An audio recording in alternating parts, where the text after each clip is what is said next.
kita hidup tiap hari, mau atau tidak, itu kan pakai topeng. Kemarin-kemarin kan kalian merasa bahwa pakai topeng itu tidak otentik. Tapi di teorinya Jung ini, kalau kamu tidak pakai topeng, kamu tidak bisa hidup bersama orang lain. Gitu loh. Misalnya di ngaji sini saja, kalian posisinya sebagai yang mendengarkan, saya yang ngomong. Itu kan kalian mau ndak mau sekarang harus pakai topeng. Kalian sebagai mahasiswa yang ikut ngaji, anak patuh yang duduk berjam-jam menghadap ke sini, itu jenis topeng. Kalau boleh kan kamu pengennya sambil tiduran bawa bantal biar saya ngomong, kamu kan. Tapi kan kamu ndak bisa. Kamu terpaksa harus duduk bersilo, sikile geringgingen terus. Itu kan jane kamu ndak pingin begitu. Berarti apa? Kamu kesini pakai topeng.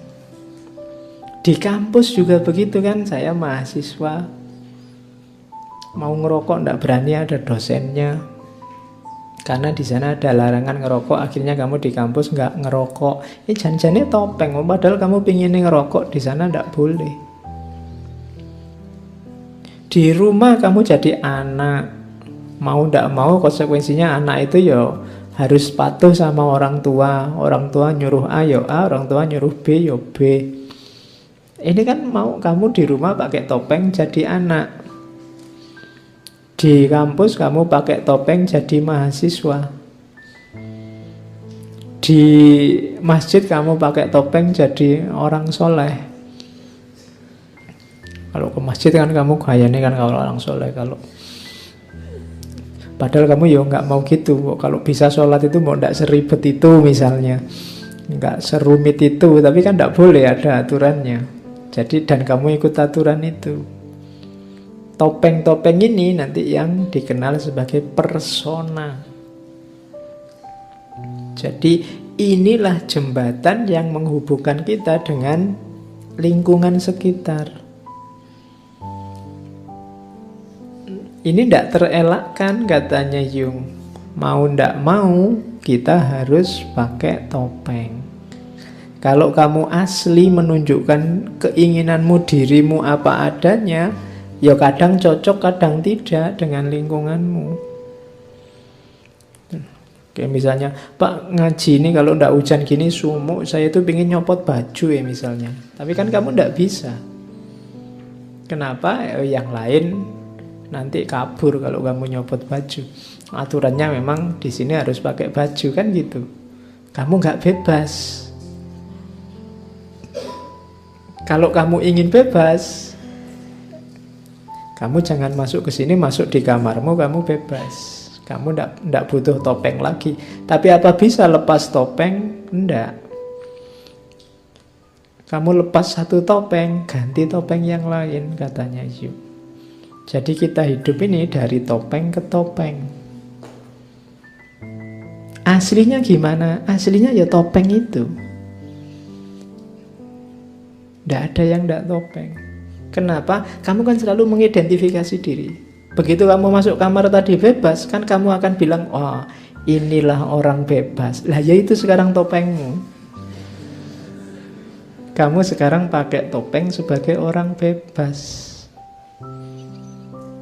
Ya, jadi problemnya bukan kamu pakai topeng atau tidak, tapi pakailah topeng yang baik, yang relevan dengan hidupmu. Kan itu. Jadi ini juga ada di ketidaksadaran kolektif. Di tengah masyarakat ada aturan-aturan pertopengan ini yang kamu harus patuhi. Kalau enggak, kamu bisa dianggap jelek, dianggap cacat oleh masyarakat. Kamu ndak ikut rumus anak yang baik, oh kamu bisa diusir dari rumah. Kamu tetap harus pakai topeng yang baik. Dari mana rumus anak yang baik itu? Ketidaksadaran kolektif. Jadi masyarakat punya rumusnya sendiri meskipun tidak disadari. Jadi hati-hati, kita harus bisa milih topeng yang baik. Masalahnya apa sih dengan topeng itu? Masalahnya bukan kamu jangan pakai topeng atau harus pakai topeng. Saya bilang tadi kamu pasti tak pakai topeng, cuma hati-hati, ada bahayanya juga kalau kamu salah pakai. Salah pakai itu seperti apa? Yang pertama, biasanya orang itu ketika dia terbiasa dengan satu topeng, terus dia mati-matian mempertahankan topeng itu, dan di mana-mana dia pakai topeng itu. Oh, ini bahaya kalau sudah kayak gini. Bisa sakit jiwa. Bahwa saya suka ngasih tahu kamu filsafat, aku senang sekali pakai topeng filsafat itu. Tapi begitu pulang ketemu anak-anakku yang SD, kan topeng filsafatnya harus tak copot. Dan nek sama anakku sing SD aku ngomong filsafat, ndak nyambung. Bahwa kamu ustadz, mungkin kamu biasa khutbah Jumat, iya. Tapi begitu pulang ke rumah ngobrol nongkrong di angkringan sama tetanggamu, kan kamu ndak harus khutbah Jumat di situ. Nanti di angkringan kamu khutbah qala Allahu ta'ala ngono. Bahwa khutbahmu enak iya, tapi waktu ngangkring ya ndak usah khutbah. Pakai topeng yang lain. Ada orang yang fanatik dengan topengnya karena dia seneng dengan topeng itu, dan di mana-mana dipakai. Ya kalau cocok, kalau tidak cocok, kamu bisa dianggap sakit jiwa, atau jangan-jangan memang sudah sakit jiwa. Ya kalau kamu khotbah ning angkringan kan memang dianggap orang gila. Maka kritislah dengan topengmu, apa cocok apa enggak. Kapan topeng itu dipakai? Itulah. Hari ini kan banyak konflik karena orang lupa membaca topengnya dan lupa menanggalkan topengnya.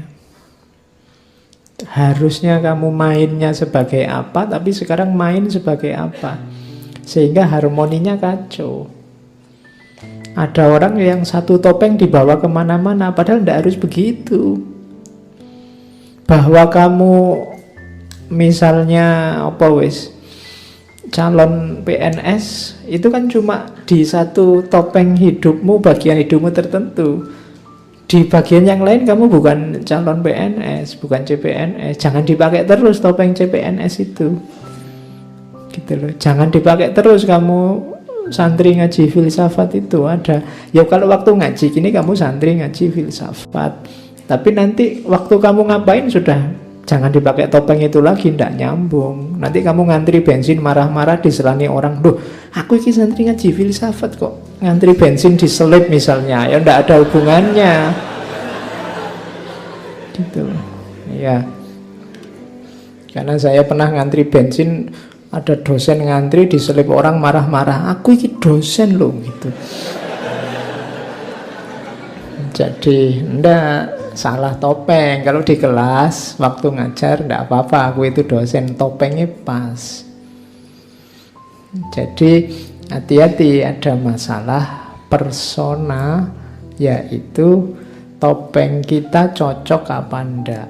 Begitu topeng kita ndak cocok dengan arenanya, dengan panggungnya, ya kita ada gejala sakit jiwa. Terus yang kedua adalah ada bahayanya lagi ketika kita sadar bahwa kita perlu topeng-topeng.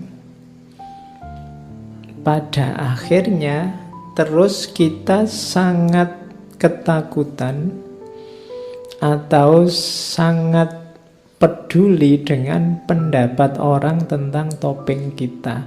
Ini juga bisa bahaya. Jadi memunculkan fobia, memunculkan orang, kamu selalu takut dengan penilaian orang lain terhadap dirimu. Kita selalu sibuk maunya orang lain apa. masyarakatku inginnya apa, dan kamu ikuti. Sehingga akhirnya kamu sendiri tidak punya keinginan. Kamu tenggelam di tengah masyarakat. Hidupmu hanya sibuk memenuhi tuntutan maunya orang lain. Ini juga sakit jiwa juga dalam tanda petik. Jadi bahwa kamu pakai topeng ya, tapi keputusanmu pakai topeng apa untuk situasi apa itu kan harus keputusanmu sendiri.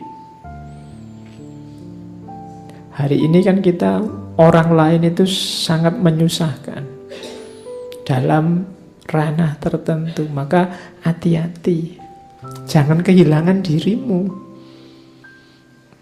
Topengmu benar tapi kamu kehilangan dirimu, yang ditopengi apa terusan? Jangan kehilangan jati diri. Orang lain berhak komentar, tapi komentarnya orang lain tidak selalu cocok, tidak selalu benar dengan situasimu. Iya, kamu dengarkan, tapi tidak harus semua dipedulikan. Jadi kalau yang pertama tadi kamu tidak melihat situasi, pakai topeng cocok apa tidak sesuka hatimu. Yang kedua kebalikannya, kamu terlalu peduli situasi sehingga kehilangan jati dirimu. Dua-duanya jelek dalam dunia pertopengan. Jadi kamu harus sadar dengan topeng yang kamu pakai, tanpa kehilangan jati diri, meskipun juga tetap relevan dengan kehidupan sehari-hari masyarakat. Jadi itu yang dimensi collective unconsciousness yang kedua, yang dikenal sebagai persona. Terus ini yang unik, ketidaksadaran kolektif dalam diri kita ada unsur anima atau unsur animus. Kalau anima itu sisi feminin yang ada dalam seorang pria yang tidak disadari, kebalikannya animus itu sisi maskulin yang tidak disadari ada pada perempuan. Jadi yang laki-laki kan kesadaranmu adalah kesadaran laki-laki itu pasti. Tapi ada ketidaksadaran kolektif yang kamu, namanya ketidaksadaran, kamu tidak sadar ada sisi feminin dalam dirimu.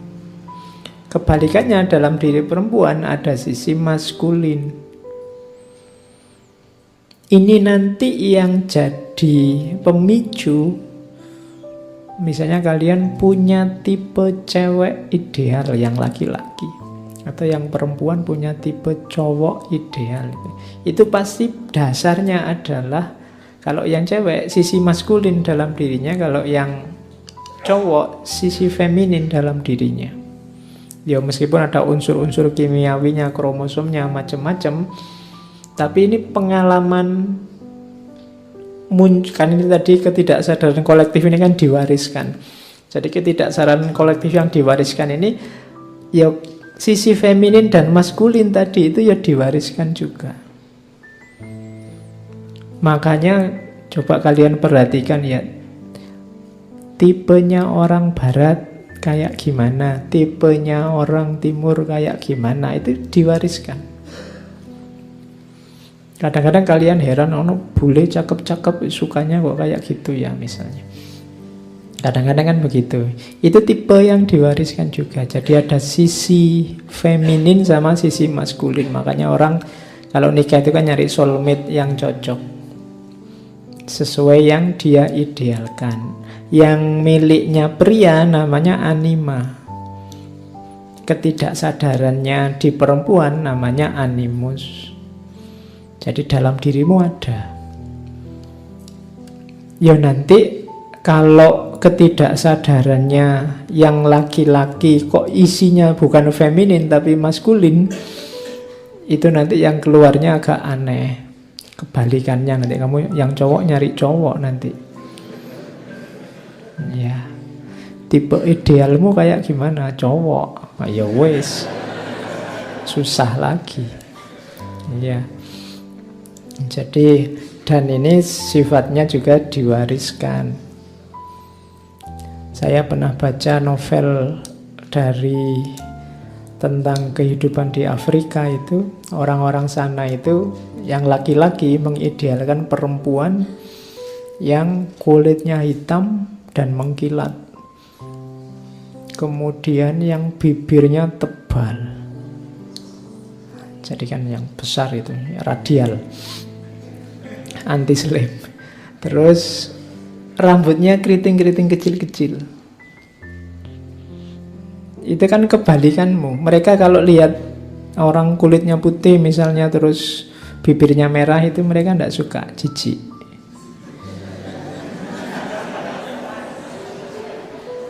Iya, kok kayak gitu ya, jijik. Mungkin bagi orang sana begitu. Mereka sukanya yang hitam, kulitnya berkilat-kilat, rambutnya keriting, bibirnya tebal. Sip itu, kata orang Afrika loh. Itu kan diwariskan. Selera ini kan diwariskan. Mungkin orang Jawa juga punya selera sendiri, orang luar Jawa punya selera sendiri, yang laki-laki punya ideal sendiri, perempuan punya ideal sendiri. Ini kalau ditanya mesti susah keluarnya. Kenapa? Ini ketidaksadaran kolektif. Jadi kamu tidak ngerti bahwa ini seleramu itu. Kadang kamu nyari alasannya kan susah. Apa sih yang kamu sukai dari dia? Tidak tahu Pak, ya suka aja. Itu ada unsur anima dan animus tadi yang cocok. Dan itu ada rekaman-rekamannya. Mungkin dari sisi wajah enggak, tapi nenek moyangmu merekam bahwa perempuan yang baik itu perempuan yang sabar, maka mungkin parameternya sabar. Atau kayak orang zaman dulu, kayak di India itu perempuan yang baik itu kalau dulu yang subur, jadi bisa punya anak banyak. Dan itu nanti parameternya kan, makanya zaman dulu itu perempuan cantik itu kan gambarnya bukan yang langsing-langsing, yang perutnya rata, tapi yang perutnya agak besar sedikit. Coba lihat patung-patung Ken Dedes, patung itu kan perutnya agak besar sedikit. Dan mereka tidak sibuk senam, yoga, tidak macam-macam gitu. Karena cantik itu versi zaman dulu memang begitu. Yang kayak gitu, yang perutnya agak besar sedikit, itu simbol bahwa mereka subur, bisa punya anak banyak. Dibandingkan yang mungkin kurus-kurus, kerempeng, langsing itu. Yang sekarang diidolakan manusia hari ini, yang langsing-langsing itu anima sama animus. Ada pewarisan-pewarisan. Jadi ini ketidaksadaran kolektif. Kalau saya tanya kamu di level sadar, Anda Pak, saya tidak begitu, saya rasional loh Pak. Iya. Makanya kamu gak dapat sampai sekarang. Galilah anima dan animusmu untuk nyari pasangan. Oke. Nah, kalau tadi kan yang positif-positif, hati-hati ada ketidaksadaran kolektif, jenisnya namanya shadow, bayangan. Ini yang disebut dark side, sisi gelap. Dalam dirimu ada sisi gelap, cuma kamu tidak sadar. Jadi sisi gelap seseorang isinya insting-insting primitif negatif, kejahatan, kemarahan, keserakahan. Kalau pakai bahasa ilmu jiwanya Islam ini nanti ya, yang bahaim sama sabuiyah. Jadi unsur jiwa kebinatangan dan kebuasan. Setiap orang pasti punya sisi gelapnya. Cuma dia tidak sadar, kamu merasa dirimu baik terus. Padahal tidak. Ada sisi gelapmu. Kenapa kamu tidak tahu bahwa kamu punya kejelekan ini? Karena biasanya ini disembunyikan. Ini kebalikannya persona tadi. Kalau persona kamu tampilkan, kamu tunjukkan ke orang lain. Kalau shadow ini kamu sembunyikan. biar orang lain tidak tahu. Dia tidak disadari, direpresi, pokoknya diakun ndak. Nah, ada namanya defense mechanism. Defense mechanism itu mekanisme kalau orang nuduh kamu jelek, sebelum orang nuduh kamu jelek, kamu nuduh orang lain dulu jelek. Itu namanya defense. Biasanya apa defense mekanismenya? Ini sebenarnya teori dari Freud. Defense mekanismenya shadow itu proyeksi. Proyeksi itu sebelum kamu dituduh serakah, kamu nuduh orang lain dulu serakah. Jadi yang salah orang lain, bukan kamu. Itu namanya kamu proyeksikan sisi jelekmu ke orang lain. Kayak ada orang misalnya memperkosa, lo jelas dia salah memperkosa, tapi kan dia masih, lo saya memperkosa sih, ya mungkin salah, tapi kan dia pakai rok mini sih salahnya. Dia, sehingga saya tertarik untuk itu. Jadi harus orang lain yang salah, jangan aku. Kenapa? Karena shadow ini disembunyikan, direpresi. Jadi untuk mengatasi itu dia defense. Defense itu memproyeksikan orang lain yang salah. Jadi kalau ada orang kok nyalah-nyalahin yang lain terus, kemungkinan dalam dirinya ada kejelekan yang dia ungkapkan keluar itu. Cuma itulah defense mekanismenya. Sebelum dituduh hoak, nuduh orang lain dulu hoak. Itu defense mechanism. Sebelum dituduh bohong, cari dulu bagian orang lain, sisi kebohongannya mana. Ini kalau individu per individu gampang, tapi kalau massal bisa jadi perang. Misalnya ras ini itu jelek, ras ini itu curang, ras ini itu penjahat semua, ras ini itu rusak semua, bisa perang. Atau agama ini, agama rusak semua, harus dimusnahkan. Aliran ini itu aliran ini semua. Itu kan awalnya defense mechanism, tapi karena sifatnya massal bisa melahirkan perang. Jadi pelajari dirimu di aspek defense mechanism ini, biar kamu sadar bahwa kamu juga punya sisi gelap. Tidak cuma orang lain yang jelek, kamu juga punya aspek-aspek kejelekan.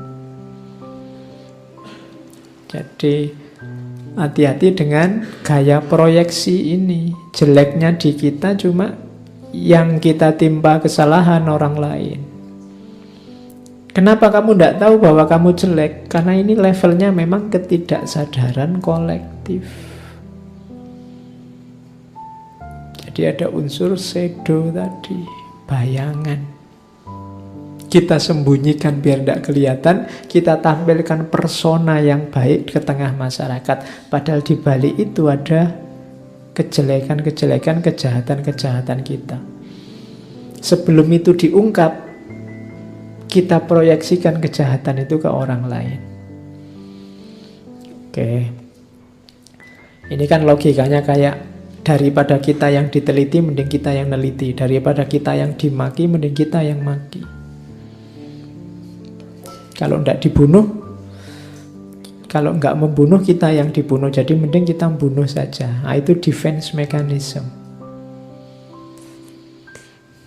Ini shadow.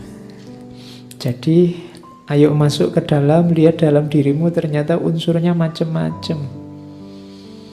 Tidak sesederhana yang kamu bayangkan. Nah, keutuhan jiwa tadi semuanya nanti namanya self. Self ini jiwa yang utuh, terkontrol, ideal, lengkap, itu namanya self. Kalau tadi bawah sadarmu terkontrol, kesadaranmu terkontrol, jiwamu akan utuh, lengkap. Kemudian mengalami namanya self-realization, realisasi diri. Jadi membentuk ideal-ideal. Nah, proses menuju self yang ideal tadi namanya individuasi. Proses menuju individu yang lengkap namanya perkembangan kepribadian. realisasi diri. Jadi pahami dirimu, dirimu ternyata punya potensi macam-macam dan banyak, wujudkan itu. Itu membentuk pribadi yang utuh, namanya self. Prosesnya namanya individuasi. Saya agak cepet ya. Terus tahapnya ada tahap anak-anak, ada tahap remaja, ada tahap paruh baya, ada tahap tua. Ini sebenarnya ada batas umurnya. Tapi kadang-kadang ada orang yang sudah tua masih bergaya anak-anak, belum mateng, atau ada yang masih anak-anak kok rodok mateng. Nah, yang pertama childhood ini anak-anak. Anak-anak ini potensinya masih utuh, cuma kesadarannya rendah. Biasanya kalau levelnya masih anak-anak, kepribadiannya diarahkan untuk hal-hal yang menjamin dia bisa hidup. Latihan survive, itu anak kecil, makan, seneng-seneng urusannya. Kalau pemuda, saya tidak tahu kalian masuk pemuda apa sudah tua. Kalau pemuda itu kesadarannya sudah penuh, cuma penghayatannya yang belum. Yang dilakukan masih adaptasi terhadap kehidupan sosial. Insting-insting dasar kehidupannya mulai utuh. Semangat, gairah, dan impulsif itu sama, bergairah. Mulai belajar untuk hidup yang sebenarnya, itu anak muda. Harusnya begitu. Saya tidak tahu apa ada anak muda yang tidak bergairah, tidak bersemangat, tidak impulsif. Tapi sebenarnya pasti begitu. Kok ada yang malas, Pak? Ya enggak, itu bersemangat untuk malas berarti. Ya. Saya sedang semangat sekali, Pak, untuk malas. Ya wis. Enggak apa-apa. Itu cirinya anak muda. Terus yang paruh baya, middle life itu penuh kesadaran ya 35 sampai 40 lah. Makanya tadi saya tanya, jangan-jangan ada yang sudah 35 meskipun masih jomblo. Nah, dia sudah masuk paruh baya. Biasanya puncak-puncaknya ada di middle life ini. Cuma kalau itu grafik, middle life ini grafik yang setelah puncak terus turun. Sampai akhirnya berakhir di old age, tua. Jadi belajar filsafat itu paling mantap ada di middle life. Itu biasanya orang sudah kurang ekstrovert, ekstrovertnya sudah mulai berkurang, kebijaksanaan, kecerdasannya mulai utuh, kemudian mulai komitmen nilainya mulai dalam, kecenderungannya mulai filosofis, spiritual, itu mudah masuk. Ini orang-orang middle life. Kalau sudah tua, sudah tingkat kesadarannya turun. Meskipun kualitasnya mungkin masih puncak, tapi tingkat kesadarannya turun, ya fisiknya juga sudah turun. Ini tahap-tahap perkembangan kepribadian, prosesnya tidak bisa diulang. Maka manfaatkanlah tahap-tahap hidupmu secara maksimal dan optimal, karena tidak bisa dibalik. Nah, menjadi pribadi yang utuh tadi ada kalanya progresi, ada kalanya progresi. Itu semakin baik kamu, semakin baik, semakin menguasai dirimu, semakin bagus. Ada kalanya regresi. Kalau regresi itu kamu ingin baik tapi terhalang, ingin jadi orang bijaksana tapi terhalang. Itu nanti yang terjadi regresi, mundur dulu sebentar. Biasanya cuma sebentar, tapi terus maju lagi, berkembang lagi. Jadi kepribadian itu berkembang terus. Orang itu semakin matang kepribadiannya. Kamu sadari atau tidak. Cuma Ada yang berkembangnya cepat, ada yang berkembangnya lambat. Kenapa lambat? Banyak halangan. Macam-macam, mungkin halangan kamu serba pragmatis hari ini, halangan cari uang, halangan, nah itu kan halangan untuk kematangan kepribadianmu. Mungkin lingkunganmu nggak mendukung, pingin bijaksana kaya filosof ning yo koncone celelekan kabeh misalnya. Yo kamu sudah dalil-dalil nyari quote yang bagus-bagus cuma dicengengesi tok ro kancamu. Nah, itu kan kamu ndak jadi bijaksana akhirnya kan, kamu cuma diketawain tok. Begitu kamu ngomong quote filsafat paling diketawa, ya Allah mbok filsafat rek, mesti gitu. Kamu akhirnya regresi, nggak jadi progresi. Bisa sudah niat pengen jadi orang soleh, berangkat ke masjid, terus temenmu sweet wah gitu, terus akhirnya ndak jadi, regresi kembali lagi, kan bisa begitu. Tapi ada yang cepat lingkungannya mendukung, bisa begitu. Jadi ada perkembangan jiwa itu progresi dan regresi.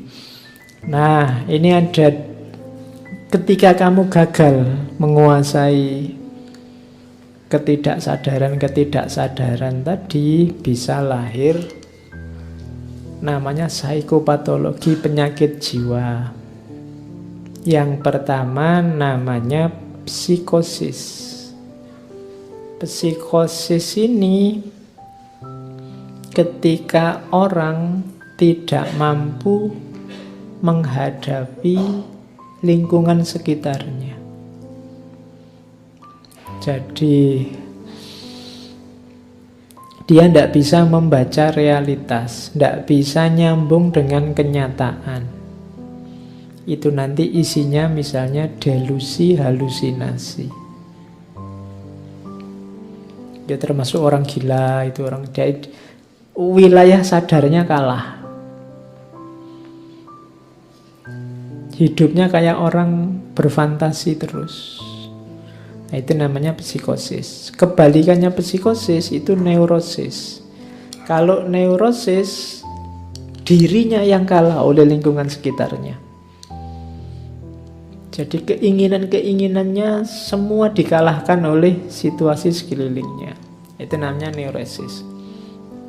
Ada ketidakseimbangan. Jadi misalnya fobia, depresi itu kan kalah oleh lingkungan sekitarnya. Jadi ada orang yang tidak bisa menghadapi lingkungannya, ada orang yang kalah oleh lingkungannya. Dua-duanya termasuk jenis sakit jiwa.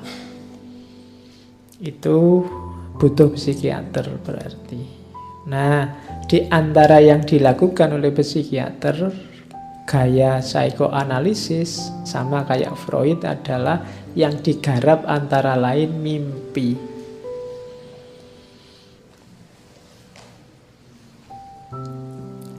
Jadi di mimpi itu, ini melanjutkan teorinya Freud meskipun di beberapa bagian agak berbeda. Pahamilah, katanya dunia psikoanalisis, mimpi itu mengungkapkan sesuatu. Jadi mimpi itu tidak semata-mata iseng, tidak ada mimpi yang iseng, tidak ada maknanya. Setiap mimpi itu mengungkapkan bagian tertentu dari jiwamu, biasanya yang tidak disadari. Ya karena dia muncul dalam kondisi kamu tidak sadar. Misalnya ketika sudah lama kamu tidak ingat sama mantanmu, tiba-tiba dia hadir di mimpi. Itu dari bawah sadar dia muncul. Dia ada di koleksi bawah sadarmu, sekarang muncul. Tapi kalau kamu kangen nih, kamu ingat, biasanya malah tidak muncul. Kenapa? Dia muncul di kesadaran. Wong sudah kamu ingat, ya tidak muncul lagi sudah. Nah, itu biasanya jadi mimpi itu biasanya, yaitu bahasanya metafor. Makanya harus dipahami, ditakwilkan. Setiap mimpi, kamu jangan menakwilkannya, jangan ini. Kan kadang-kadang kira-kira mau terjadi apa, Pak? Tapi pertanyaannya, ini mengungkapkan bagian jiwamu yang mana? Ini tentang apa dalam hidupmu, mimpi itu? Ada yang bawah sadar isinya apa kira-kira dari mimpimu itu? Nah, itu maunya psikoanalisis. Jadi mimpi itu bahasa yang harus kamu ungkap, karena dia mengungkapkan sesuatu. Fungsinya apa sih mimpi itu? Mimpi itu biasanya punya dua fungsi. Yang pertama fungsi kompensasi. Fungsi kompensasi itu dia mengoreksi bias-bias dalam pikiran sadar. Kita berpikir itu kadang-kadang ada banyak keliru-kelirunya, cacat celahnya, bias-biasnya yang kita tidak sadar. Ini biasanya terus diluruskan lewat mimpi.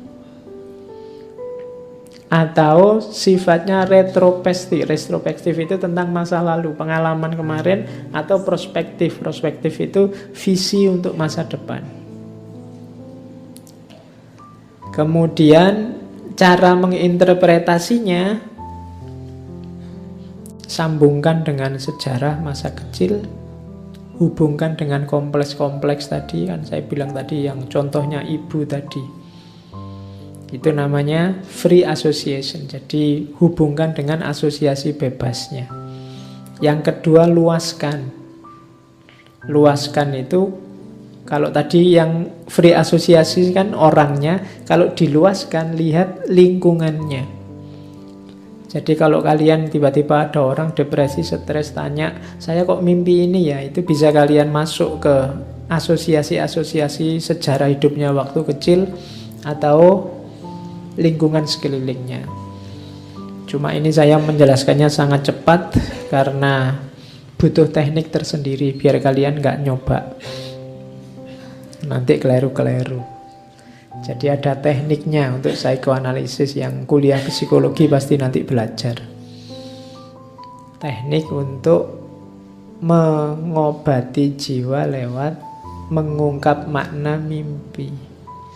Ini ada teorinya sendiri. Oke, ini yang unik dari teorinya Carl Jung, ada sinkronisitas. Sinkronisitas itu kebetulan yang bermakna. Hidup kita itu banyak diwarnai oleh yang menurut kita kebetulan. Tapi sebenarnya tidak. Itu tadi yang saya bilang, Jung itu agak masuk ke ranah spiritual. Jadi misalnya kamu pas lagi bokek-bokeknya, tiba-tiba ada temanmu, aku baru dapat rezeki nih, tak bagi sedekah. Itu kan kayak kebetulan. Tapi sebenarnya enggak, itu fenomena yang disebut sinkronisitas. Jadi sebenarnya ada sekuennya, cuma kita enggak paham. Kenapa kok itu terjadi? Enak-enak jalan-jalan di mall, ketemu mantan misalnya. Itu kan kayak kebetulan. Tapi sebenarnya kalau katanya Jung, itu namanya sinkronisitas. Jadi dua pengalaman yang seolah-olah kebetulan tapi sebenarnya bermakna. Kadang-kadang disebut kedipan mata dari alam semesta. Ya. Jadi alatnya memang bukan akal, bukan pengalaman indrawi, alatnya intuisi. Jadi memang kalau kamu pahami, loh kok bisa ya kita ketemu sekarang dan di sini. Bisa saja, kenapa tidak? Jadi katanya Jung, sinkronisitas adalah realitas yang bisa kamu pahami, hanya bisa dipahami orang yang mau memahami, punya mata untuk melihatnya. Itu namanya sinkronisitas. Jadi tidak ada yang kebetulan. Kamu baru saja ngomong orangnya, tiba-tiba orangnya datang. Itu kan, wow, umurnya panjang ini.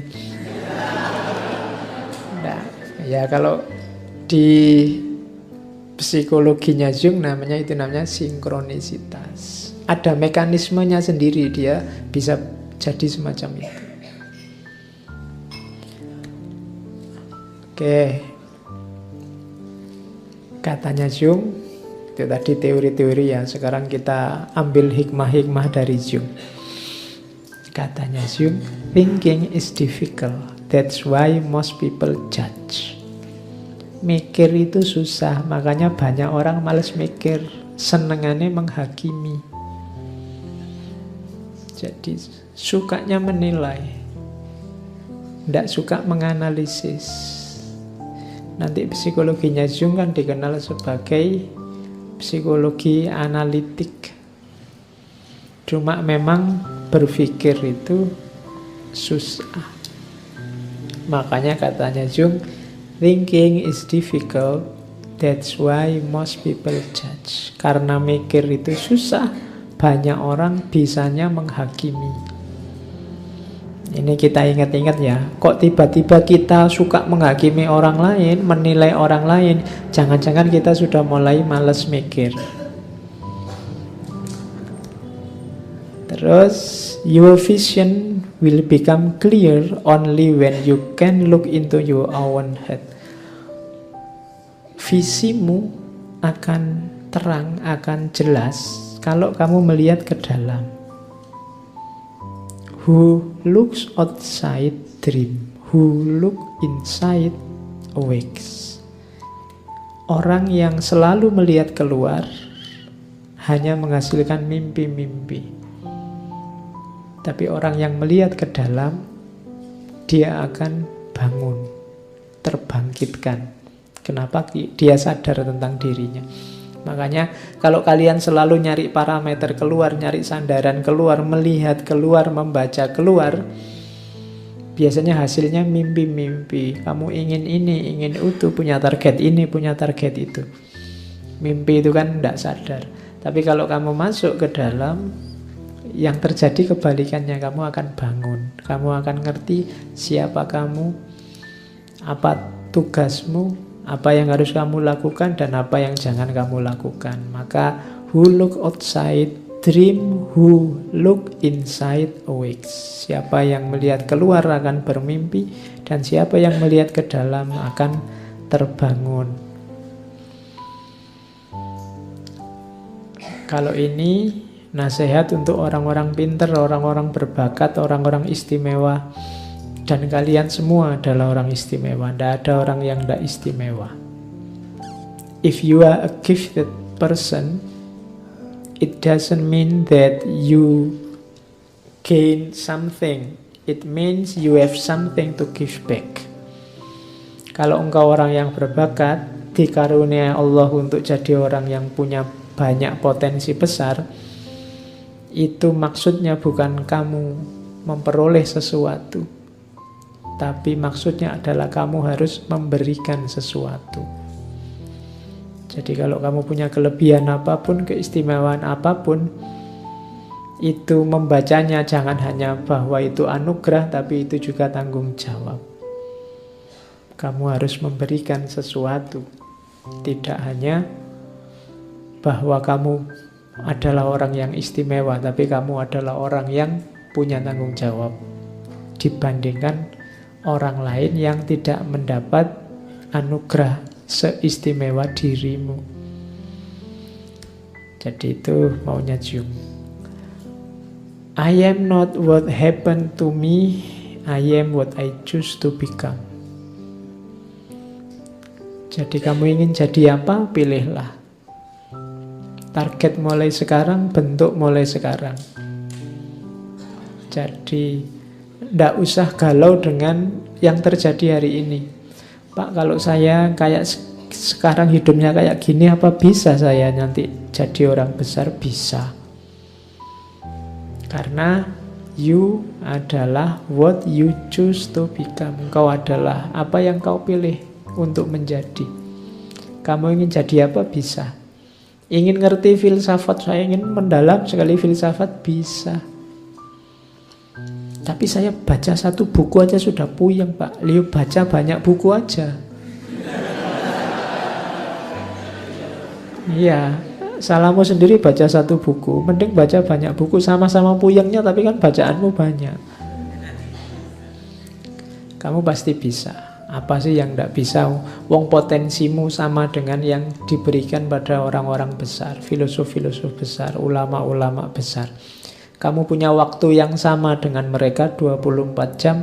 Kamu punya kapasitas yang sama dengan mereka, punya akal yang sama, punya panca indera yang sama, punya rasa dan intuisi yang sama. Cuma mungkin mengelolanya saja yang berbeda, maka kelolalah secara baik, pilihlah jadi orang baik. Nah, kalau ingin jadi orang baik ada jalan mudah, antara lain apa? Teman. We may think that we fully control ourselves. However, a friend can easily reveal something about us that we have absolutely no idea about. Kita mungkin berpikir bahwa saya itu sadar Pak, mengontrol hidup saya, semuanya aman, beres, sudah tak kontrol. Tapi temanmu bisa menunjuk satu hal dengan mudah apa yang kamu tidak paham tentang dirimu.